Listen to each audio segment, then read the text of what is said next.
rods are out here on the North Lake at Yateley, part of the Yateley West fishery. The North Lake and the lakes that surround it, the Carp Lake, the Split Lake, and the Pads Lake, they are lakes that have given more to carp fishing than probably any other lakes on the planet. Maybe Redmar beats it to the post. It's an incredible place today, and it's been an incredible place through the years. Taking you back to 1984 when Richie McDonald caught the famous basil from this lake, a mid-40 mirror.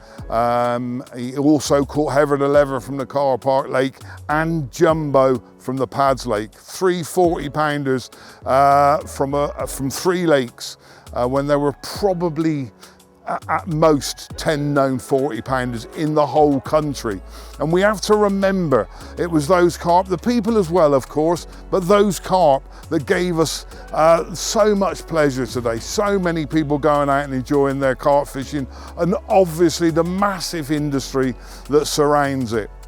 I'm on the North Lake here. I knew about Martin Gardner many years ago when he was fishing in the early 90s on Horton, fishing for those old carp in there, and he ended up owning all of these lakes, and unbelievably I got my ticket last year, and I've got a story to tell you, a story about a year in my life on the North Lake at Yateley and other places. But listen, I got the rods out and I can think of only one more thing that needs to be done, and that's have a brew.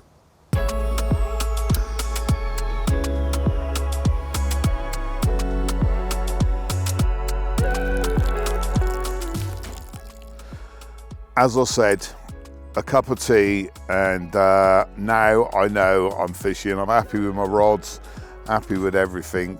So I think I want to start with a little history of what I've done at Yateley in the past. When I left the army in the year 2000, in my pocket was a ticket for the Carp Lake. It had been my dream to fish there, fish for Heather and all of her friends. And if I'd caught a couple of them, I would have moved on to the North Lake eventually.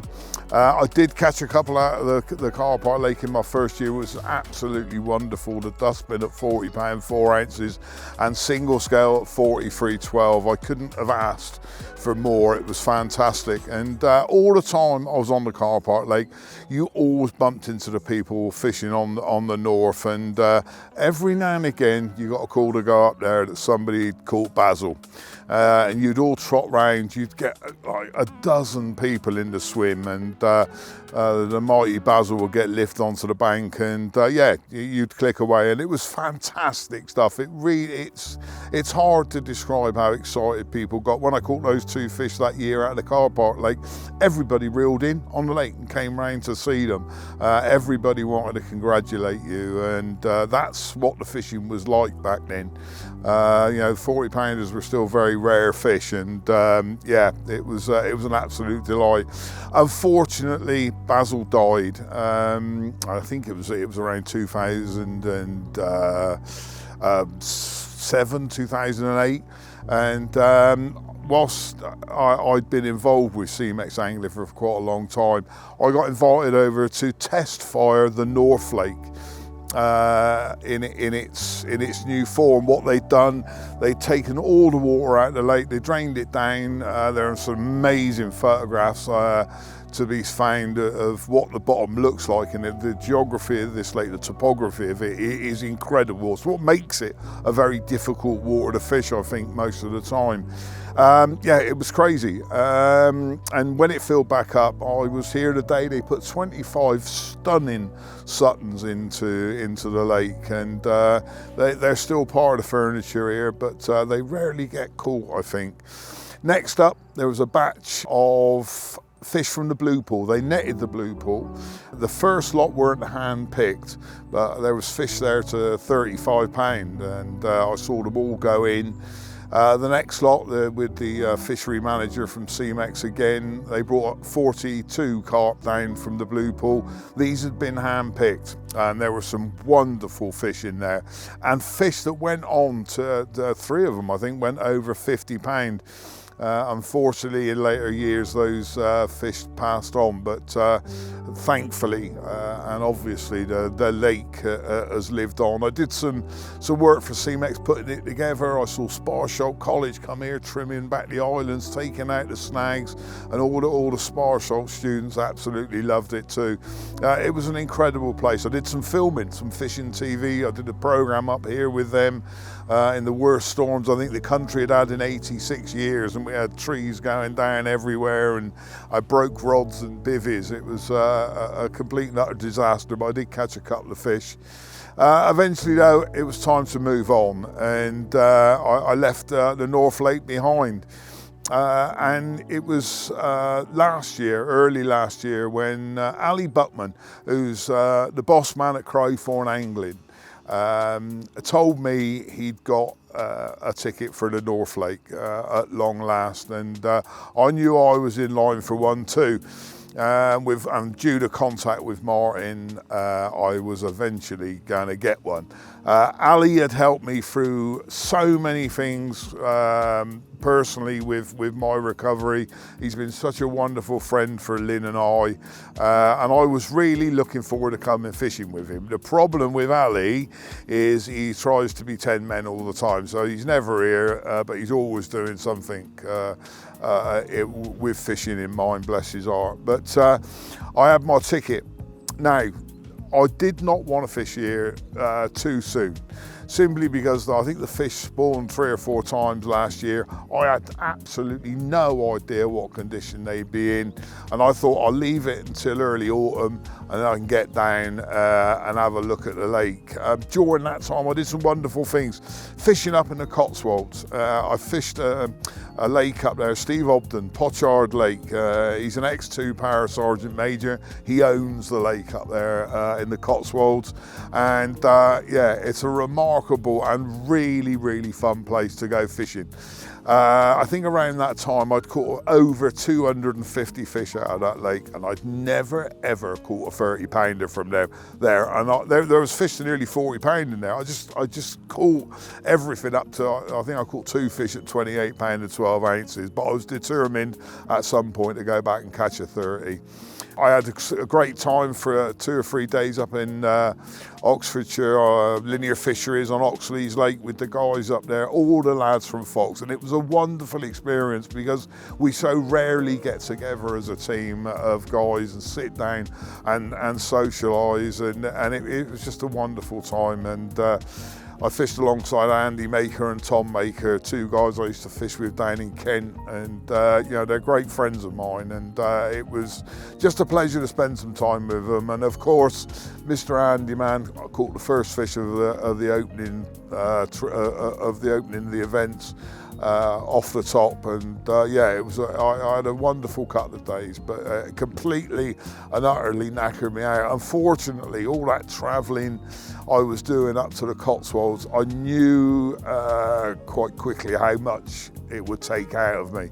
And for most of July and August, I was in a bit of a bad place. I was in a bit of a bad way.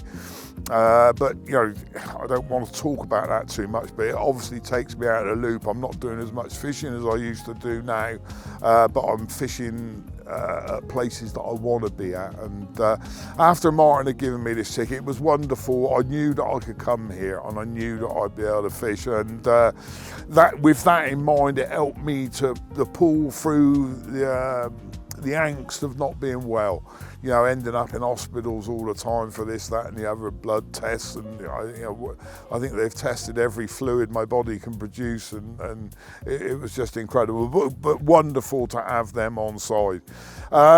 Yeah, so the North Lake, I got my gear packed up one day in late September, and my year on the North Lake was just about to begin. And with the North Lake in mind, I think it's massively important I talk about 2 very, very sad events just before I got onto the fishing side of life. In August, on the 10th of August, we lost Ian McMillan, a wonderful character of carp fishing, helped to develop it as it is today. And another on the 25th of August, Ray Varndale, part of Yateley. He was as part of Yateley as the trees, as the lake and the carp that lived here. Ray used to walk these lakes every day. He lived locally. I've known Ray for years, and he literally, you look at the old photographs of things going on at Yateley, and Ray was there. And I fished one for a couple of days on the Pads Lake with him a few years back, and he had a stunning 32-pound mirror, and he didn't do a lot of fishing here. He was just here to help people and generally look after the place. And it was amazing when I first walked around the North Lake at the end of September 2021. I came across the chair that they had made for Ray with a plaque on it, and there was loads of flowers around it, and it was a real joy. I don't think he'll ever be forgotten by anybody that's fished at Yateley, but it was wonderful. There was something here to remind everybody of him, new people, and a lot of things that happened here, Ray was responsible for and helped with, and he will be sadly missed. But it was me on my first session. I knew absolutely nothing about the lake. And I think the first thing that obviously comes into your mind when you're looking at a new venue is, how am I going to fish it? What am I going to do? And I really have two, maybe three, and when we're fishing on the bottom, ways of doing it. It'll either be with a spread of boilies, or it'll be with my little PVA bag setup. And I decided that I was going to do it with my little pop-up rigs. Made a 30-pound Illusion boom section, and the little ready-made short chod rigs, size 5. They make the most perfect stiffling pop-ups for me. And when I spread those boilies about a little bit more, I think it's the ideal rig for carp that are moving around, competing with each other, trying to get to that next boilie before his mate does. I think it's a wonderful rig and very effective in those circumstances, or it has been for me. I mean, that's all I can say. I can't say it's the best it's ever been, because I don't know.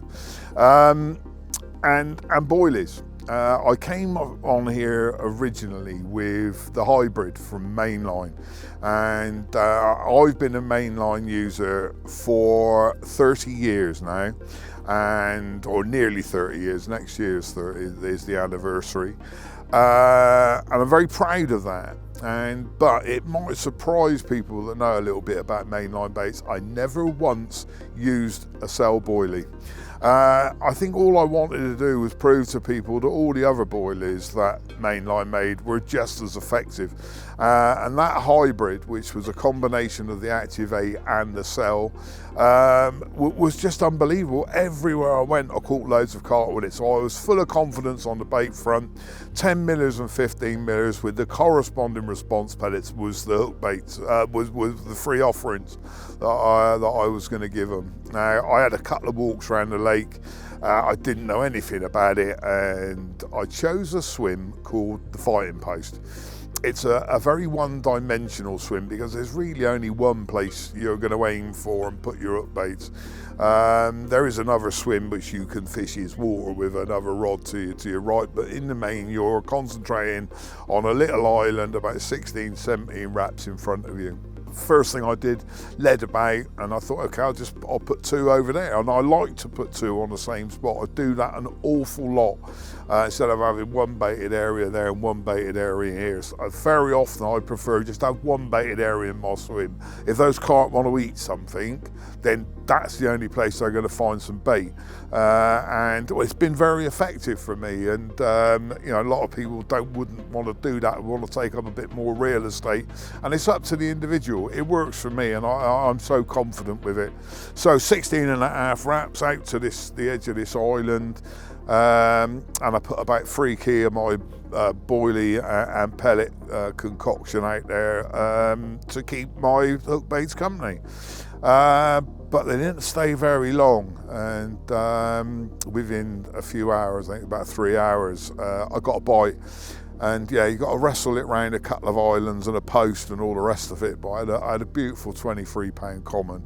And if being totally honest, as I am, I would have been happy with that if nothing else had happened. That would have been good enough for me. I'd caught a fish on my first trip. You get lots of passers-by in that area of the lake. Lots of people come and look around the little point of land there. So there's always people around. And I got a bite a little later on, and Martin was there, and Ed, one of the bailiffs. It was great company. Martin filmed away and did lots of things with his phone, and it was an amazing battle. So do your doctors recommend this as a form of recreation? No. What's happening in my heart and my veins at the moment. With a very old fish, it must have been a blue pool fish too, 30 pound and 10 ounces. And I just thought, I can't ask for more, you know. It was just unbelievable. I was blown away. And night was very, very quiet. Didn't have any liners. I don't think I heard many fish in the night. And unfortunately, because of my treatment, I do have to take a fair amount of pills to keep me on an even keel, and so my sleep is quite a deep affair and quite a long affair. But you know, I wake up when the buzzer goes and I'm there. You know, I'm not one of these raving lunatics that can get out of bed and film his bite before he picks up the rod. I think that should never be shown on film on the intro web either. You know, that you're looking after that carp's welfare. As soon as that buzzer goes, you don't want him getting in any trouble. Anyway, that's got that off my chest. Yeah, and we got into the next day, and I rebaited about mid-morning, and again about 3 hours later I got another bite, and this was an incredible fish, 34 pound and 4 ounces, and again nearly pulled my arms out of my sockets getting it round those islands and the post. I got it in the net, and from that day to this, I've not met one single person that knows what that carp is or has seen it before, and it was an amazing fish. I loved every second of it, and I think it's probably me more than anybody else that messed up. I didn't get a video of it. I think the camera got switched on rather than off when off rather than on when the video was being taken, and yeah, unfortunately, but I got some wonderful photographs and some wonderful memories. And what an opening session! It was all the confidence that I needed in fishing the North Lake, and I couldn't wait for the rest of the year to unfold. Now, of course, your first session being like it was, you know, I think I'm going to catch loads and loads of fish, and all would be well with the world, and it didn't quite work out that way. Martin's been putting fishing here on the odd occasion. He's got some fish in the stock pond that get delivered into the lakes now and again, and those sort of fish kept me busy for the next couple of trips. And yeah, I was loving every minute of it, don't get me wrong. I loved being here. The people were wonderful, and it was a wonderful place to be fishing in. I even bumped into my old mucker Dave Lane, who'd got a ticket for the Carp Lake. He only did a couple of sessions, I think. I know he caught a mid-30 mirror out of there, so well done, Dave. But it was just wonderful to see him here, and I've been friends with Laney for an awful long time. I met him in the early 90s. He was the one that introduced me to mainline baits and Foxinternational, believe it or not. And yeah, it was just great to see him. Unfortunately, I think I was throwing myself a little bit too much at the fishing, and it was that sort of enthusiasm that gets me into trouble, and the pain can get a little bit out of control at times in my head, and the second tumour just grows in spurts, and that's what it gives me the pain. And all over Christmas I was so poorly, and but in between Christmas and the New Year, I was starting to feel myself again, and I just wanted to get on. The thing that seems to drive me on in the army, all I wanted to do if I got poorly or anything, it was get out for a run around my bergen on my back and be like a soldier again. And now I'm out on Civvy Street. I think my fishing is what pulls me through the bad times, makes me want to go out and achieve something. There were two things about the new year. I was starting on a new bait from Mainline, and I was definitely going to catch myself a 30 pounder from that Cotswolds Lake because it was driving me nutty that I couldn't catch one. So I arranged to go up to the Cotswolds. Now, the new bait from Mainline, it's a fish meal mix. It hasn't been released yet. But as soon as I smelt it, I wanted to use it. It took me back to the 80s when you're making your own boilies. I think it was Premier Fish Mix as well. I think they brought out a spicy fish mix, which was unbelievable. And yeah, I used to roll it myself, and yeah, living in the sergeant's mess as I was sometimes, they got a bit upset with me when I sort of went into the kitchen and made a load of smelly fish meal boilies and stored them in their freezer. Yeah, I got in a lot of trouble for that, but you know, this fish meal smell, I just knew I wanted to use it. So I took it up to the Cotswolds with me, and I did my normal sort of thing. I know you're looking for the clear areas in the middle lake. It's a very, very weedy lake. You find one of those clear spots, a couple of rods on that. You can use 3 rods, so I'd fish another one as well. And the action started almost straight away. I had a 24-pound mirror, which was my first fish of the year, my first fish on the new bait as well. It was wonderful.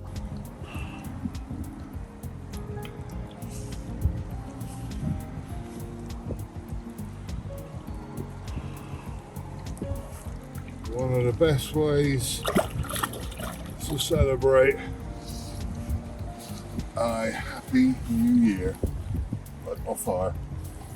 And I caught a couple more until on the second day I was playing a fish that felt a little bit bigger than the other ones I've been catching. And eventually, after I'd freed it from 2 or 3 different weed beds, I got it into the net, and I knew right at that moment I'd caught my 30-pound mirror from Pochard Lake in the Cotswolds, and it was an absolutely stunning linear of 33 pound. And I can't tell you how pleased it was, and also how pleased I was that I caught it on the new bait. And yeah, things couldn't get any better than that. And all I wanted to do was get back onto the North Lake. The trouble for me at that time with how poorly I'd been over Christmas, they were looking at me in the pain control clinic, trying to sort out the pain. So I had a lot of things to go through with the hospitals. And it was later on in February when I got back to the North Lake and started fishing again. Of course, and yeah, I forgot to tell you, while I was a bit poorly and much against what Lynn thought I ought to be doing, I nipped over to Willow Park. I could cast a very big lead from my back garden into Willow Park, so it's a wonderful place for me to go just to keep my eye in and catch a couple of carp. Willow's such a wonderful place. But back to the North Lake at the end of February, and the first fish I got of the year out of here was a small stocky, and I caught it over in that fighting post swim again. And you're right next to where the chair is, Ray's chair. So I carried the fish carefully down there in the unhooking mat, and I had my photographs taken with the fish down by Ray. And it sort of it's not a great moment in time, but there was the future of Yateley in my hands, and somebody who had kept that future, or the memories of someone that had kept that future alive for so many years behind me. And yeah, the picture meant a lot to me, and I'm glad that I did it. As March started, yeah, it was, the lake wasn't fishing well at all. The old fish was getting caught, and I've got one of these things in my head. I don't know what it is about my fishing. When you go and you're walking around swims and talking to people, the amount of wraps that people mention in a swim, it's kind of, it doesn't get on my nerves, but it fascinates me that what you find is that's where everybody will fish. You know, there's one swim on there, I won't name it, but I know you've got to fish it at 12, 17 and 21, which I wrote down in my diary. There's other swims where you have to fish at 17 and a half or 14, and I wrote them all down. So every swim I fished in, I tried to find somewhere different to fish and do the fishing my way. And I'd found a small area, like along, to me, what the lead was telling me as I cast it over a small silty gully in between a couple of features at 19 and a half wraps. And just because it was 19 and a half wraps, I knew I was going to fish it, and I put the 2 hook baits in there. The following morning, I caught a stunning 33-pound linear, an unbelievable fish, and it was unknown. Nobody that around the lake knew it or had seen it before. I know now that another guy caught it after spawning, and yeah, I'll introduce you to that fish a little bit later again in the story, but you can't help catching them over the same fish again when you're fishing these lakes. But yeah, it's nice to have a new one every time, but such a stunning fish. The following week, I came down and fished a swim just up behind me here called the Christmas tree, I think. Yeah, and it's an amazingly awkward swim to fish if you wanted to fish it the way that I did. But you know, again, I wanted to do it my way, and again, there was sort of 2.5, 3 kilos of the boiling mix out in the water, and I caught another 33-pound mirror, 33 and 4 ounces. And again, it was a fish. I showed it to loads of people and nobody had seen it before. It had a massive tail on it, very recognisable fish, but nobody knew it. And yeah, it quite amazed me. And I was really on a roll by now. I felt quite good. The pain control people at the Royal Marsden up in Sutton are amazing people. The guy who's in most control of my pain is Mr. Paul Farquhar Smith. I should call him Smudge, shouldn't I, really? But he's an amazing guy, and I think because of the unique situation that I have created for him, it's just helped me so much. And the pain was starting to level off, and it almost felt like we had control of it. And in the following trip, I moved into the swim behind us called Waiting Man's. And again, I want to express, I'm not one of these guys that lives on the bank. Life has so much more to offer than just carp fishing. Carp fishing is a wonderful thing. I've done so much of it, but I don't want to do it all the time, and I don't want to think about it. There's other things I want to do in life. So I fish Mondays and Tuesdays, so that is all I do. Go home Wednesday and spend the rest of the week doing things with Lynn and having a good time, basically. Anyway, I'm in this swim behind us here, Waiting Man's. And again, there's an area out there that's about 17 and a half. You've got to fish there. Well, I fished way round to the left, miles away from that spot, and found some at 19 wraps again. And I thought, yeah, that'll do. It's perfect. It just felt perfect. You know, weed, silt, and then a little bit of gravel as it came up the rise. And it just the perfect little trough for a couple of hook baits. The free offering spread right over, and I do that all the time. I don't want that spot to land down the same hole. I don't want the bait to drop as it would all in the same place. I want bait over there, here, there, and spread it around as much as that area would allow me. And obviously some of it's going to get caught up in the weed, and some of it ends up on the gravel where I don't really want it. But what it does is get those carp moving between mouthfuls. That's what I want to happen with my fishing. That's the why I do the things that I do and the way that I fish. And on this particular session, it worked an absolute treat. The first fish was a 22-pound common, a stunning little fish. Looked like a brand new as a penny, lovely looking animal. I caught one of the old timers. I think he's got a name, but I can't remember it. A really old, scaly fella, a 27-pound. And I thought, what more do I want from life? I had another fish in the morning, and later on the second day, I had a bite that was gonna take my breath away when I picked that rod up. It just leveled, just flat lined me at like 70 yards. I'm hanging on for grim death, and eventually it stopped. It got rammed up in just about every bit of weed it could all the way through the fight. It just started and stopped. And you know, sometimes when you're holding that rod, you know there's something a little bit special on the end of there, and it just never gave up. And eventually, I bundled it into my landing net, and there was a common in there about 4 foot long and just so wide across the shoulders. An incredible looking fish. Well, probably one of the ultimate prizes of the North Lake. I'm going to call it the male common because he's milting all over my hand, bless his heart. 38 pound and 12 ounces. Can I ask for more? Not really.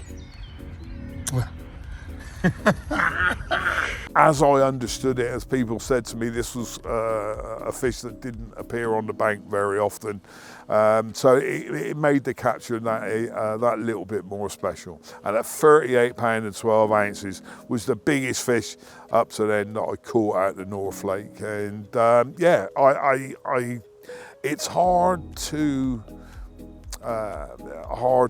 explain how excited I was about everything. You know, I felt better, my fishing was going well, and yeah, I just couldn't wait to get back. The next couple of trips were quite interesting actually, because all I was catching were the smaller stockies. And as beautiful as they were, you can't help it when you're fishing a lake with loads of other big fish in, just to catch those smaller fish all the time. And I didn't mind getting bites. You cast them 80 yards into a lake, you cannot choose which fish is going to pick it up. That is a large slice of luck if it's going to be a big one. But I just couldn't understand why I hadn't caught any of the older fish. But I had other things to distract me as well, and one of those things, a couple of times a year I have to go off and make a film for Fox, and to me it's just one of those things that you hope is going to go well. I want to pay back Fox for all the support they've given me over the years, and myself and Kieran had to go over to the Isle of Wight, and Coomley Lakes we were going to, and we were going to go on the top lake. And yeah, I want to tell you what a wonderful time I had, but I didn't. It was a lovely place, unbelievable. My older mate Keith Jenkins lives out there and came up to see me while I was there, and it was wonderful to see Keith, and cheered me up no end.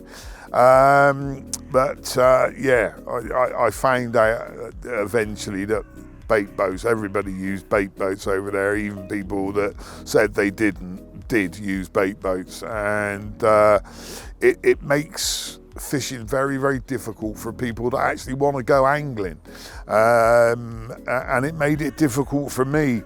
2 nights I don't think I even got any liners. It was just nothing happening at all. And eventually I moved down behind an island at the far end of the lake from where I was concentrating, where we did actually see fish. and I had a bait off the end of this island, and it was that rod in the filming. You could actually see me turn around because I'd spooked a load of carp, and I think they probably had to use the old expletive button a few times on that one. But it was that rod in the morning when Kieran and I were almost packed up and going that ripped off.